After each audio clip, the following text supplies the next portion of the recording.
heboh ya, sampai ada yang merasa dirugikan. Jadi inilah teman-teman media saya kumpulkan untuk meluruskan pemberitaan-pemberitaan yang sempat menjadi kegaduhan. Seperti apa Kak pemberitaannya? Pemberitaannya, ya beberapa waktu lalu, sekitar 2-3 hari yang lalu, ada 5 media yang memuat berita saya terkait dugaan penipuan. Ya, saya juga baru tahu itu pas saya disomasi. Ya, saya juga bingung, tiba-tiba dapat somasi nih, gitu. Di sini dari sekian banyak poin-poin yang disampaikan, mungkin saya langsung kepada intinya, karena kalau mau dibaca sekian banyak ini terlalu banyak. Jadi pada intinya, yang somasi saya ini, ya, saya perlu menyebutkan namanya. Mohon maaf sekali lagi, ini saya perlu sebutkan namanya demi meluruskan supaya tidak ada berita simpang siur yang juga berpotensi merugikan saya dan citra saya. Ya, saya menerima somasi dari kuasa hukum atas nama Cici Nugrama Cayanti, yang katanya, ya, sebagian besar dari beberapa poin-poinnya ini, bahwa pada tanggal 21 April 2026 saudari juga mengirim beberapa media elektronik yang merugikan klien kami. Garis bawah ya, yang merugikan klien kami. Media Newstar dengan tema suami mantan gadis majalah populer diduga tipu Ade Ratnasari hingga ratusan juta. Terus media Warta Hot News, waduh, suami mantan gadis majalah populer diduga tipu Ade Ratnasari hingga ratusan juta. Berita selanjutnya, media Headline ID dengan tema selebgram Ade Ratnasari jadi korban suami mantan gadis majalah populer diduga lakukan penipuan. Selanjutnya, media Kompasiana dengan tema Ade Ratnasari diduga ditipu 1M, suami mantan gadis majalah populer terseret. Pertanyaan saya kan ini disomasi, katanya merugikan, mungkin merugikan nama baik ya, karena di sini tidak disampaikan secara detail dan utuh apa yang dirugikan, nama baik kah? Terus apakah nama baik, mungkin kucing hewan peliharaannya kah? Nama baik siapa yang dirugikan? Karena di sini cuma dirugikan. Nah, saya luruskan, dari 4 media ini tidak satupun media yang menulis nama saudari yang mengirimkan somasi kepada saya. Ini ada pemberitanya. Ini wajah saya yang semanis ini, blur ya. Di sini diduga jadi korban penipuan, dan saya baca beritanya 3 kali, kurang puas. Saya nggak mendapatkan nama Cici Nugrama Cayanti ini. Saya minta staf saya untuk membaca lagi. Mana tahu mata saya minus, ya. Coba deh kamu baca dan cari namanya Cici Nugrama Cayanti sampai dia merasa dirugikan. Ada nggak? Nggak ada. Lalu saya mintalah ponakan saya yang masih kelas 6 SD. Mana tahu saya rabun ya. Mungkin kalau kelas 6 SD bisa lebih jeli.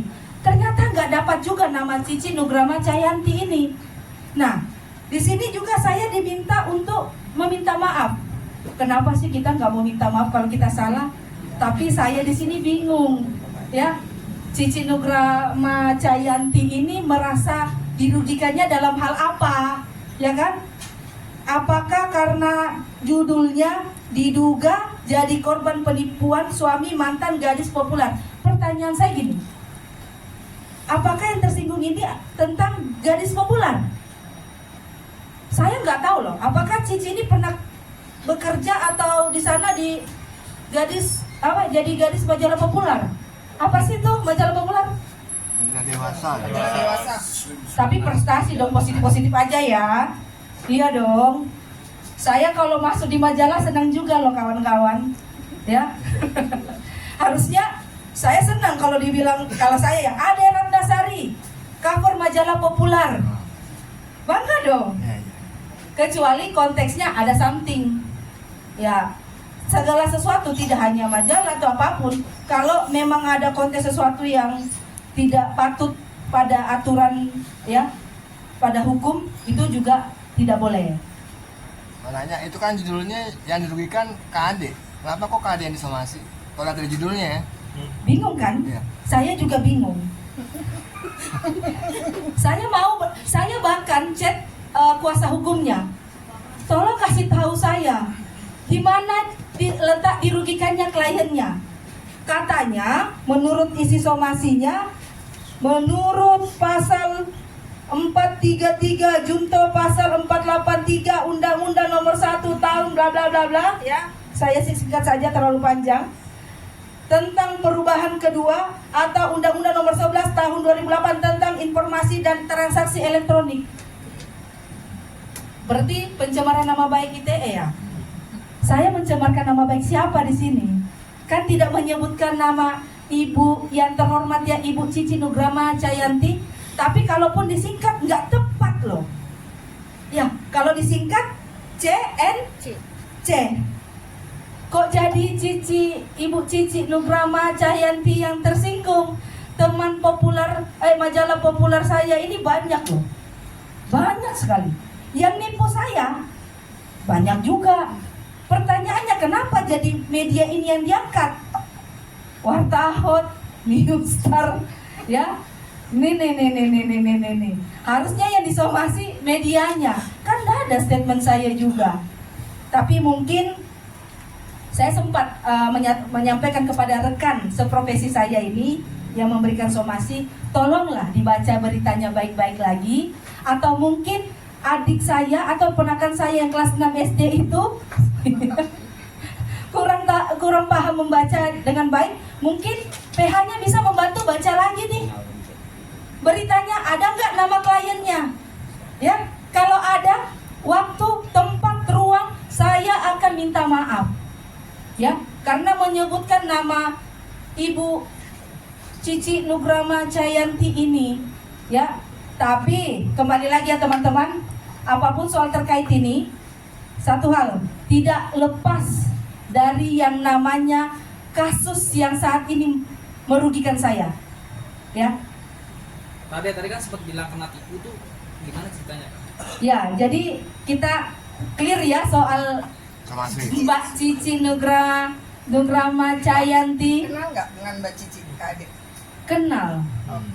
Sebagai Sebagai orang yang saya sampaikan untuk mengembalikan uang saya. Dia mengenali dengan dekat. Mediator gitu. Dia sempat menawarkan diri untuk menjadi jembatan. Tiba-tiba saya tagih-tagih terus, merasa keberatan, merasa risih kayaknya, ya, untuk ditagih terus. Lah gimana? Lah beliau yang bersedia untuk menjadi jembatan, dan perlu saya sampaikan kepada teman-teman media bahwa uang saya, ya, ini supaya tidak blunder ke sini. Saya rasa untuk somasi ini sudah terjawab ya. Tidak ada yang menyebutkan nama Cici Nugrama Cayanti ini. Kalau mantan gadis majalah populer tuh banyak, gitu loh. Kalau disingkatkan juga nggak tepat singkatannya, kurang satu huruf. Oke, silakan teman-teman. Permisi Kade, di sini kan bicara ketipu dengan jumlah uang. Bisa dikasih lihat buktinya? Ya, di sini Kronologis. saya kronologis juga dong. Iya. Jadi saya bertemu dengan oknum yang berinisial AMR, ya. Amir. Dia ciri-cirinya seperti kayak pejabat lah kalau keluar. Ya. Kenal pejabat ini, kenal jenderal ini, kenal ini dan itu. Kita yang orang tidak tahu yang kayak gimana ya, tidak tahu apa-apa, tiba-tiba dibawakan nama-nama jumlah pejabat, karena kami juga punya urusan, senanglah berkenalan dengan orang seperti itu. Ya, singkat cerita, tiba-tiba saya dalam perjalanan ke Makassar untuk menjenguk bapak saya yang sedang sakit. Beliau menelpon saya tidak berhenti. Ya, di sini ada buktinya. Ya, ini buktinya. Saya kirimkan lokasi saya kirimkan saya sudah sampai di Bank BCA, ya, untuk mentransfer uang sejumlah 200 juta rupiah. Hanya sekali atau 2 kali pertemuan. Kenapa saya mau transfer? Karena beliau menyebutkan ada nama jenderal. Ya takut dong saya sebagai orang biasa ya. Takut apa percaya? Hah? Takut apa langsung percaya transfer itu? Khawatir dan juga percaya karena sempat ada pertemuan. Tapi dalam pertemuan yang sebelumnya tidak pernah membahas uang. Tapi tiba-tiba mungkin si oknum inisial AMR ini, ya inilah caranya untuk meyakinkan kami gitu. Karena korbannya tidak hanya saya, rekan saya juga. Artinya dia menjual nama. Setelah saya konfirmasi kepada pihak-pihak yang dijual namanya, dibawa namanya, mereka tidak menerima uang 1 perak pun dan tidak pernah menyuruh oknum AMR ini yang notabene-nya bukan pejabat, bukan ASN, dia hanyalah calo atau makelar. Ya. Ini juga pelajaran nih buat teman-teman. Hati-hati. Hati-hati kalau udah ada bergaya-gaya seperti pejabat, tanyain dulu identitasnya, kartu keanggotaannya. Jangan kayak Ade Ratnasari yang malam ini. Terus selanjutnya, beliau chat saya lagi. Adik, kalau jenderal mau ke Semarang besok ada untuk beliau. Ditelepon lagi saya bilang dana saya terpecah-pecah. Ditelepon terus berkali-kali, ya. Langsunglah. Karena saya percaya, enggak mungkin lah kalau ini disalahgunakan atau gimana ya. Karena saya pernah bertemu juga langsung sama Pak Jenderalnya. Tapi kok tiba-tiba ya, kok Pak Jenderalnya nggak minta langsung ya sama saya, gitu loh. Tapi ya sudah, saya pikirannya lurus-lurus saja saat itu. Dan dia tahu, saat itu saya dalam perjalanan lagi mau urus orang tua saya lagi sakit. Jadi pikiran saya lagi kalau nggak berpikir panjang. Ini bukti saya mentransfer 200 juta teman-teman. Ya. Tidak hanya berhenti di sini, ya.